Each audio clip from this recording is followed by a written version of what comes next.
Assalamualaikum warahmatullahi wabarakatuh, sahabat beriman. Di tengah gemerlap malam Los Angeles, ribuan umat Islam berkumpul dalam kekhusyukan untuk menunaikan salat tarawih. Namun suasana damai itu tiba-tiba berubah tegang saat sekelompok massa mendekat, membawa ancaman dan teriakan kebencian. Ketegangan memuncak, dan semua mata tertuju pada satu sosok yang tiba-tiba berdiri di hadapan barisan jamaah. Tak ada yang menyangka, pria yang selama ini dikenal dunia dengan kontroversinya, justru berdiri tegas melindungi umat Islam dengan keberanian luar biasa. Aksinya mengejutkan Amerika, dan membuat jutaan orang bertanya, apa yang membuatnya bertindak sejauh ini? Jangan lupa like dan subscribe, tuliskan sholawat di kolom komentar sebagai wujud cinta kita kepada Nabi Muhammad SAW. Selamat menyaksikan.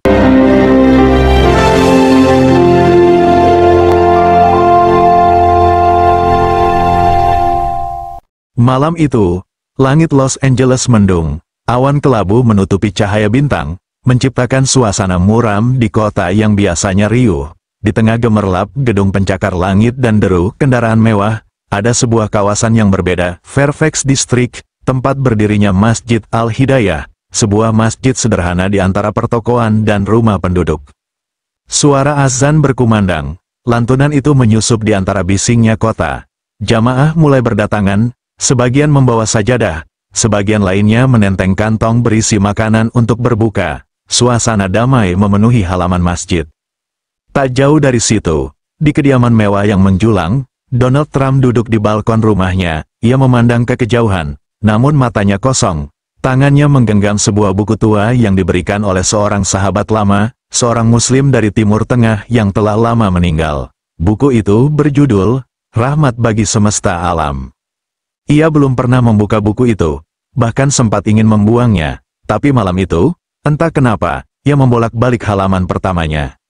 Jam menunjukkan pukul 8 malam, Trump gelisah, ia bangkit, memanggil pengemudi pribadinya, bawa aku ke sekitar Fairfax, tak usah banyak tanya, katanya tegas.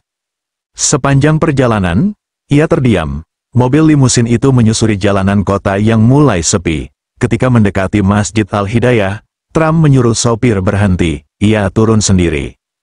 Dari kejauhan, ia melihat kerumunan umat Islam, mereka tersenyum, saling menyapa, ada yang membagikan air minum, ada pula anak-anak berlari riang, tidak ada ketakutan, tidak ada ancaman, sebuah pemandangan yang bertentangan dengan apa yang selama ini diyakininya. Ia berdiri lama di seberang jalan, menatap masjid itu dengan tatapan yang tak dapat ia jelaskan, hatinya bergetar. Seorang pria tua berjubah putih mendekati gerbang masjid. Di tangannya ada kantong plastik berisi kurma dan air. Ia melihat Trump dan tersenyum sopan. Maaf, apakah Anda mencari seseorang? Trump hanya menggeleng. Aku hanya ingin memastikan, kalian baik-baik saja. Pria itu mengangguk, matanya ramah. Kami baik, selama ada kedamaian. Trump diam, lalu berkata, bolehkah aku melihat-lihat ke dalam? Tak lama, ia diajak masuk. Jamaah memandangnya dengan kaget. Namun imam masjid, Syekh Abdul Karim, menyambutnya dengan penuh kehangatan. Silakan duduk, tamu kami adalah amanah. Trump duduk di pojok, menyaksikan salat tarawih pertama yang pernah ia lihat langsung. Suara imam melantunkan ayat-ayat suci begitu merdu, dan di sela-sela sujud jamaah, Trump merasa, hatinya mulai merasakan sesuatu yang berbeda. Malam itu, di tengah kekhusyukan, seorang pria mencurigakan mendekati halaman masjid. Ia membawa tas besar dan bergerak gelisah. Beberapa jamaah mulai resah. Polisi belum terlihat. Trump bergerak cepat. Ia menghampiri pria itu. Hei, apa yang kau bawa? Teriaknya. Orang itu gugup, mencoba lari. Namun Trump menahannya. Polisi segera datang dan menangkap pria itu. Setelah diperiksa, tasnya hanya berisi peralatan rekaman. Ia berniat menyebar video provokatif. Trump telah menyelamatkan masjid itu dari fitnah besar. Jamaah bersyukur, beberapa menangis. Seorang anak kecil menghampiri Trump dan memberinya kurma, sambil berkata, terima kasih, Om. Usai kejadian itu, Syekh Abdul Karim mengundang Trump duduk di ruang kecil di belakang masjid. Mereka berbincang. Trump berkata, kenapa kalian terus beribadah, meski banyak yang membenci? Syekh tersenyum, karena kami yakin pada janji Allah. Janganlah kamu bersikap lemah dan jangan bersedih hati. padahal kamulah orang-orang yang paling tinggi derajatnya jika kamu orang beriman. Quran Surah Ali Imran ayat 139. Trump menunduk, matanya mulai berkaca-kaca. Aku ingin tahu lebih banyak tentang keimanan kalian. Di rumahnya, Trump membuka Al-Quran, tangannya gemetar saat membaca. Dialah Allah, tiada Tuhan selain Dia, yang maha mengetahui yang gaib dan nyata. Dialah yang maha pengasih, maha penyayang. Quran Surah Al-Hasr ayat 22. Ayat itu menembus hatinya, ia terdiam lama, lalu berbisik, mungkin, selama ini aku melihat dunia dari sisi yang salah. Trump kembali ke masjid keesokan harinya. Tidak seorang pun menduga. Ia datang tanpa pengawalan, membawa sekotak makanan. Aku ingin berbuka bersama kalian, ujarnya. Jamaah menyambut hangat. Di meja panjang, Trump duduk bersama anak-anak, berbagi cerita, tawari yang menggema di halaman masjid. Trump merasakan kedamaian yang tak pernah ia rasakan selama bertahun-tahun. Malam berikutnya, terdengar kabar ada kelompok radikal anti-Islam ingin mengacaukan ibadah. Trump bertindak cepat. Ia menghubungi polisi dan berdiri di gerbang masjid, berjaga. Saat tarawih dimulai, ia berdiri tegak, kamera warga merekamnya. Dunia melihat sosok Trump berdiri sebagai pelindung umat Islam, saat imam melantunkan ayat.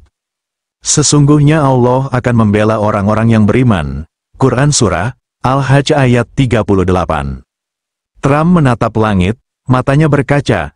Usai tarawih, seorang anak bertanya, apakah Om ingin masuk Islam? Semua terdiam. Trump tersenyum, menatap sang imam. Aku sedang mencari jawaban. Tapi malam ini, aku merasakan cahaya yang belum pernah aku temui. Keesokan harinya, seluruh dunia membicarakan Trump. Media bingung, pendukungnya terbelah. Namun Trump tenang, ia menulis di akun pribadinya. Damai tidak butuh senjata. Damai butuh hati yang bersih. Dan aku menemukannya di tempat ibadah umat Islam. Di ruang pribadinya, Trump memeluk mushaf, memandang keluar jendela. Aku tak tahu kemana jalan ini membawaku. Tapi aku tahu, aku sedang menuju kebenaran. Setelah malam penuh ketegangan itu, Trump kembali ke rumah dengan hati yang bergejolak. Ia tidak bisa tidur. Tatapan wajah para jemaah, ketenangan mereka saat salat meski diancam bahaya, dan lantunan ayat suci yang didengarnya malam itu terus terngiang di telinga. Keesokan harinya, ia kembali menemui Imam Yusuf, pria bijak yang sebelumnya menyalaminya dengan air mata syukur. Mereka berbicara panjang. Trump mengaku merasa ada kekosongan dalam hidupnya.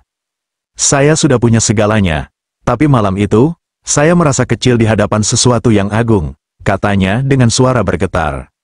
Imam Yusuf tersenyum bijak.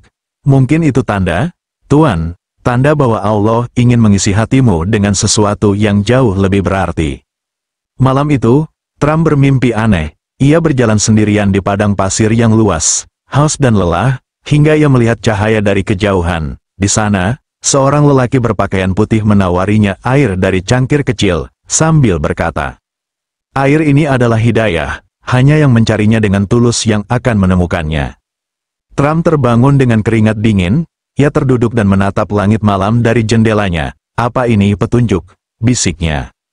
Trump mengunjungi madrasah tempat anak-anak muslim belajar dan menghafal Al-Quran. Di sana, ia terharu melihat anak-anak yatim yang tetap tersenyum meski hidup dalam keterbatasan. Salah satu anak, Musa, menghadiahkan mushaf kecil Al-Quran kepadanya. Paman, ini hadiah untuk orang baik, katanya polos. Trump menerima dengan gemetar. Ia membuka halaman acak dan membaca terjemahan ayat. Dan Allah menunjuki siapa yang Dia kehendaki kepada jalan yang lurus. Quran Surah An-Nur ayat 46.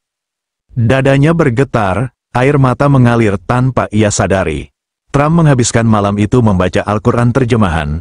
Ia merasa seolah-olah setiap ayat menjawab kegelisahan hatinya selama ini. Ia pun meminta Imam Yusuf menuntunnya lebih dalam memahami Islam. Saya ingin tahu lebih banyak. Saya ingin tahu siapa sebenarnya Tuhan yang kalian sembah dengan begitu damai, katanya. Imam Yusuf menjawab pelan, Allah adalah Rabb semesta alam, dan Dia dekat dengan hati yang tulus. Setelah melalui perenungan panjang, Trump akhirnya mengambil keputusan besar. Di hadapan Imam Yusuf, jemaah masjid, dan media yang tidak sengaja mendengar kabar ini, Trump mengucapkan syahadat dengan suara bergetar. Asyhadu alla ilaha illallah, Wa asyhadu anna Muhammadur Rasulullah. Tangis haru pecah di masjid itu. Trump memeluk Imam Yusuf dan beberapa anak yatim yang dulu ia kunjungi. Wajahnya damai, untuk pertama kali dalam hidupnya. Saya merasa terlahir kembali, ucapnya dengan mata berkaca-kaca. Kabar ini mengguncang dunia. Pro dan kontra muncul. Namun Trump tak goyah. Ia meninggalkan kemewahan duniawi, tinggal lebih sederhana, dan aktif membantu komunitas muslim. Ia membangun madrasah dan pusat kesehatan gratis. Ketika ditanya mengapa berubah drastis, ia menjawab, Islam mengajarkan saya arti kedamaian, keikhlasan, dan kasih sayang. Ia membaca Al-Quran setiap malam, dan membimbing keluarganya menuju kebaikan. Trump menjadi sosok yang dihormati lintas agama. Ia sering diundang berbicara soal perdamaian dan hak asasi. Di acara terakhirnya, ia berkata, hidup saya dulu kosong, tapi Allah mengisi hati saya dengan cahaya. Di akhir episode, Trump tampak salat bersama umat Islam di Los Angeles dalam suasana damai. Kamera menyorot wajahnya yang damai, senyumnya yang tulus, dan anak-anak yatim yang memeluknya penuh cinta.